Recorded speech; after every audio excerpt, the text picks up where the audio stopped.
ঘৰত কোনোবা আছেনে? কাক বিচাৰিছিল? হয়, মই যোৱাকালি ফোন কৰিছিলোঁ যে। আপুনিহে? হয়, আপোনাৰ দেউতাৰ গোটেইখিনি পে'মেণ্ট মই ক্লিয়াৰ কৰি দিছোঁ। আজি তলা লগাবলৈহে আহিলোঁ। দাদা, আপুনি অকণমান সময় ইয়াতে ৰওক, মই ভিতৰৰ পৰা আহি আছোঁ। আচ্ছা, ঠিক আছে।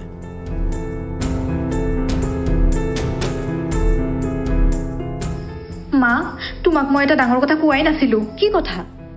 দেউতাই এই ঘৰটো আৰু মাটিখিনি কোনোবা এজন মানুহৰ হাতত বিক্ৰী কৰি দিলে, আৰু তেখেত এতিয়া আহিছে ঘৰটো হেনো তলা মাৰি থৈ যাব। কি কি কি কৈছ তই এইবোৰ? মানুহজনে মোক জেদ কৰি ইমান এটা ডাঙৰ ডিচিশ্যন কেনেকৈ ল'ব পাৰিলে?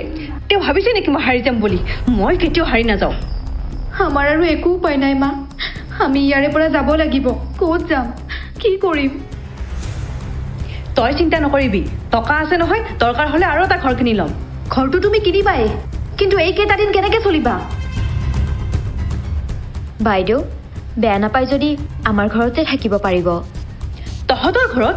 আৰু মই? তই কেনেকৈ ভাবি ল'লি তোৰ সেই জুবুৰিটোত মই থাকিম? ইম্পচিবল। মা, এতিয়াও তোমাৰ অহংকাৰ কমাই নাই নেকি?